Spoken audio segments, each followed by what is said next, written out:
di Rembang. Kalau ini show dakwah. Dan ini ada agak kesalahan karena mondoknya hanya 3 bulan.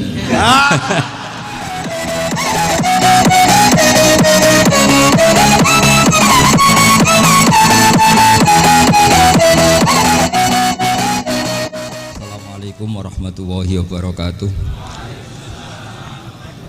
Bismillahirrahmanirrahim. Tabarakalladzi nazzala al-furqana ala 'abdihi liyakuna lil 'alamin nadhira. Allahumma shalli wa sallim ala sayyidina Maulana Muhammad wa ala alihi wa sahbihi asma'in. Nama ba'du. Semua pengurus PBNU yang saya hormati, semua habaib, semua ulama yang saya hormati, wabil khusus Kiai Haji Abdul Manan, Ketua Lembaga Dakwah PBNU, yang meskipun mondoknya hanya 3 bulan.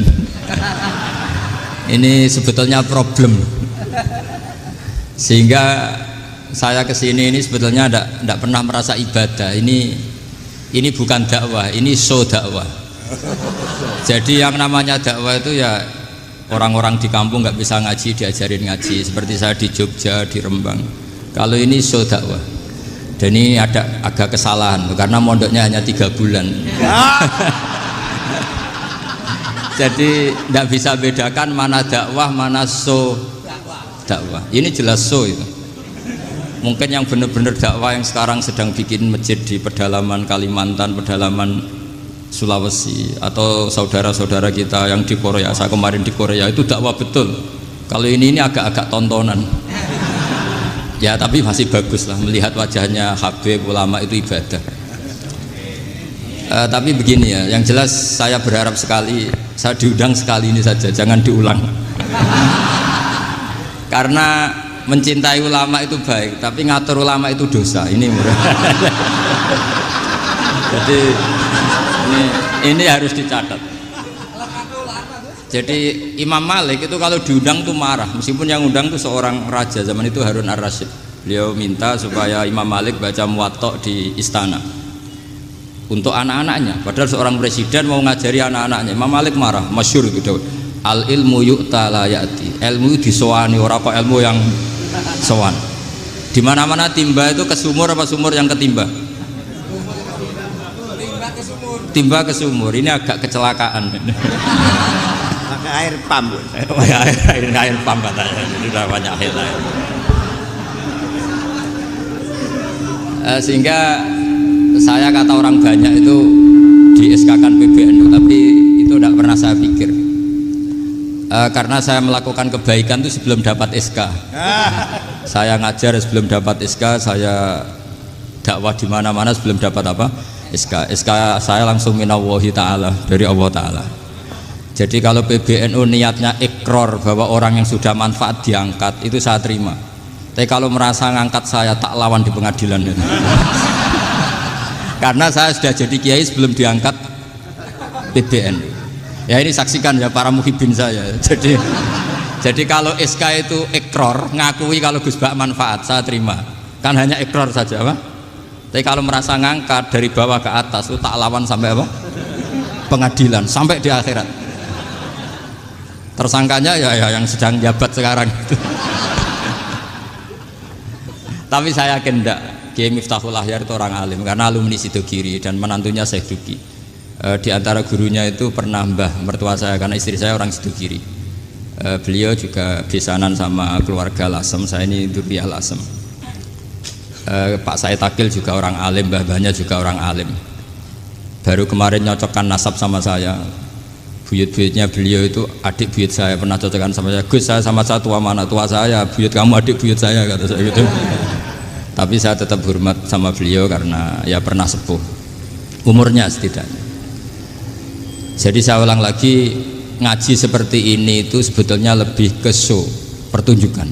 Supaya pertunjukan ini tidak dosa, saya isi ngaji betulan. Tapi jangan diulang. Karena biasa ngaji rutin. Saya di Jogja tafsir Jalalain sudah juz 23. Pernah khatam hikam. Sekarang Nashahul Ibad separuh. Saya ngaji di Sidogiri Itkon, di Sarang Balaghatul Quran, di Hajen Lubul Usul, tapi sarahnya yang Thariqatul Husul, sarahnya Mbah Sahal Mahfud. Jadi baru di sini ngaji bersaing sama orang yang mondok berapa? 3 bulan. Ini masalah. Masalah. Nggak boleh mondok itu harus buat tulis zaman. Tapi ya tidak apa-apa, mungkin laduni ya. Jadi kalau mondok cepet itu kemungkinannya apa? Laduni.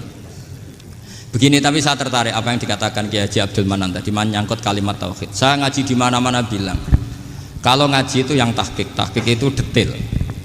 Detail itu bahasa Arabnya tahqiq. Jadi kita misalnya berpikir secara jernih, orang yang kafir 70 tahun itu pasti menjadi muslim karena melafadzkan la ilaha illallah. Dan itu bi ijma'il ulama. Semua ulama mengatakan demikian. Saya ulang lagi, itu bi ijma'il ulama. Karena mansus di Quran ada ayat kulil ladzina kafaru iyantahu yughfar lahum ma qad salaf. Kalau orang yang kafir 70 tahun bisa dihilangkan kekafirannya hanya dengan kalimat la ilaha illallah Muhammadur Rasulullah. Berarti kalimat ini statusnya apa? Penghilang kekafiran, apa? Penghilang kekafiran. Lalu ada kelompok yang mengatakan gara-gara kalimat la ilaha illallah dan pegang patok nisan itu orang menjadi kafir. Ini kan jadi paradok. Lafadz yang kita statuskan sebagai penghilang kekafiran dengan lafadz yang sama orang menjadi kafir. Itu nggak ketemu nalar. Mbok nalar paling apapun tetap nggak ketemu. Kecuali tadi ya dalilnya pokok ngotot tadi. Itu memang kacau itu. Tapi alhamdulillah mereka insya Allah ya sadar. Kamu jangan bayangkan mereka tidak sadar terus, berarti kamu doanya jelek. Bisa saja mereka sudah ingin sadar, berhubung digojlok ini terus nggak jadi sadar. Jadi jangan-jangan salah kita karena sering gojlok sehingga yang mau sadar jadi tidak apa? Nggak sadar. Saya tadi jam 10 sampai setengah 2 masih ngajar di pondok saya ngajar tafsir. Masih di Rembang sana saya. Terus saya ke Semarang, Delalah Muyassar. Ya mungkin agak-agak keramat, jadi tetap jam 3:4 saya bisa ketemu Habib Umar Hafid. Saya beberapa menit ya diskusi tentang manhaj beliau. Dan kebetulan saya sering belajar kitab beliau sama alumni-alumni Darul Mustafa. Meskipun saya tidak pernah ke sana, tapi saya tahu betul mazhab beliau. Karena al-arwah junudun apa? Mujannada. Begini, saya sering dingendikani Mbah Mun, politik tidak jelas itu bagian dari kejelasan. Ini yang perlu dicatat. Jadi politik tidak jelas itu bagian dari apa? Kejelasan. Misalnya begini, siapa yang mengira Khalid bin Walid yang sangat musuhi Rasulullah, dia panglima orang kafir ketika ngalahkan Rasulullah di perang Uhud, akhirnya Khalid bin Walid masuk apa? Islam. Begitu juga Wahsy, qatilu ahabbin nasi ila Rasulillah, pembunuh Said Hamzah, akhirnya juga masuk Islam. Begitu juga Abu Sufyan, dia pemimpin besar kafir Mekah ketika perang Badar, ketika perang Khandaq, akhirnya juga Islam dan menjadi mertua Rasulullah Shallallahu Alaihi Wasallam. Dari fakta ini kemudian banyak ulama alim yang ngambil sikap itu ya coro Jawa itu anggang-anggang itu nggak tegas. Tapi nggak tegas dari rumusan ilmu yang detail. Saya ulang lagi, nggak tegas tapi dari rumusan ilmu yang apa? Detail. Bisa saja orang yang sekarang kafir suatu saat mukmin atau muslim.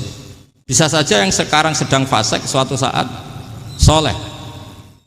Bisa saja yang mondok 3 bulan rois PB NU. Sementara yang mondok lama kadang Kiai RT. Tapi itu hanya hukum duniawi. Saya yakin yang Kiai RT ini PBNU di akhirat. Karena mondoknya lebih apa? Lama. Itu tak jamin. Saya juga berencana mimpin itu di akhirat saja, bukan di dunia. Makanya saya mohon SK itu berakhir muktamar mendatang. Karena saya sudah kiai sebelum diangkat. Makanya saya ulang-ulang, kalau pengangkatan itu niatnya ikrar, saya terima. Tapi kalau niatnya ngangkat, tak gugat di pengadilan. Ini tidak guyon, ini betulan itu. Ya, tapi ini hanya guyon saja. Nah, ini penting saya utarakan teori ngaji ya. Ini saya bacakan naskah asli Sayyid Umar Hafid supaya Anda dapat barokah beliau.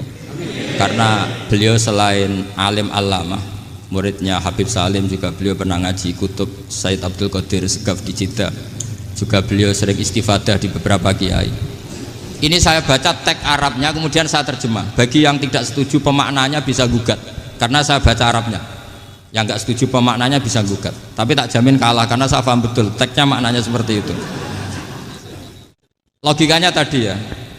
Ketika Rasulullah ngambil sikap tegas kepada Qatilu Hamzah yaitu Wahsy, dan ketika Rasulullah ngambil sikap tegas pada orang-orang yang mengalahkan beliau di perang Uhud, kaifa yuflihu qaumun fa'alu bi anbiya'ihim hakadha, bagaimana mereka jadi orang benar atau orang yang dapat kebahagiaan kalau mereka perlakuannya seperti Nabi seperti ini, yaitu Nabi sujja wajhuh masyhur wa kusirat ruba, yaitu Nabi itu wajahnya terluka, gigi serinya tanggal. Orang-orang seperti ini tuh nggak akan bejo kalau orang Jawa, nggak akan falah. Tapi apa yang terjadi? Allah menurunkan ayat laisa laka minal amri syai'un aw yatuba 'alaihim aw yu'adzibahum. Muhammad itu bukan wilayah kamu ngecap orang, menstigmasi orang itu tidak wilayah kamu. Saya bisa saja mengampuni mereka atau menyiksa saya itu atau menyiksa mereka itu wilayah saya, kata Allah. Saya bisa saja mengampuni mereka atau menyiksa mereka itu wilayah saya. Sehingga akhirnya apa? Rasulullah tidak ngambil sikap yang mungkin orang lain mengatakan itu tidak tegas. Tapi itu kearifan. Betul, akhirnya Wahsy malah masuk Islam. Khalid bin Walid panglimanya juga masuk Islam. Dan beberapa orang kafir juga masuk Islam, termasuk mimbenihim, ketuanya yaitu Abu Sufyan. Ini penting saya utarakan. Makanya ini saya baca pembenaran dari konstruksi pikiran tadi. Nah ini supaya khas. Ini khasnya orang mondok 10 tahun nih. Jadi ini tak baca ini. Nah, biar jelas ini nanti teksnya persis ya, tidak saya rubah. Ini di kitabnya Habib Umar Hafid, namanya itu Taujihun Nabi Limardoti Bari. Kalau diterjemah ya mengarahkan orang yang sadar. Nabi itu orang yang sadar ya, sampai ini termasuk orang yang sadar. Limardoti Rabbi, menuju mendapat ridho Tuhan atau Allah Subhanahu wa taala. Saya baca teksnya ini di halaman 179. Ini tidak ada yang saya rubah, tidak saya kurangi. Bismillahirrahmanirrahim. Fala buddha an nuwattina qulubana ala annana khodamatu ahli hadal qaul wa yattali Allah min qulubina annana na'taqidu imkaniyata ayyasfa'a fi ahadina yaumal qiyamati man huwal ana kafirun yuslimu faya'lu sya'nu indal haqqi fayakunu sababan li kholasika fil qiyamah yumkinu dzalik. Jadi kita para dai, para kiai itu adalah khodamatu hadal kaun. Kita ini adalah pelayan alam raya ini yang selalu berharap alam ini akan lebih baik. Orang yang sekarang sedang kafir bisa saja nanti yang nyafaati kamu di akhirat, yaitu mereka masuk Islam lalu Islamnya lebih serius, akhirnya punya hak syafaat. Sementara kamu Islam mulai kecil tapi biasa-biasa saja seperti ini, mulai dulu ngaji terus sama Ki Abdul Manan, nggak pernah yang ngisi ngaji, itu artinya nggak ada perkembangan. Makanya saya nggak ingin ngaji lagi karena saya ingin perkembangan Anda nanti tukang mengisi, bukan yang diisi. Kalau saya nanti ngaji lagi di sini artinya Anda kalau tetap mendengarkan itu tidak ada perkembangan. Pantes saja semulang Gus Bahak sampean sing ngaji. Sekali-kali ada perkembangan, saya ngaji sampean yang mulang, itu bagus itu. Meskipun itu perkembangan yang menyesatkan.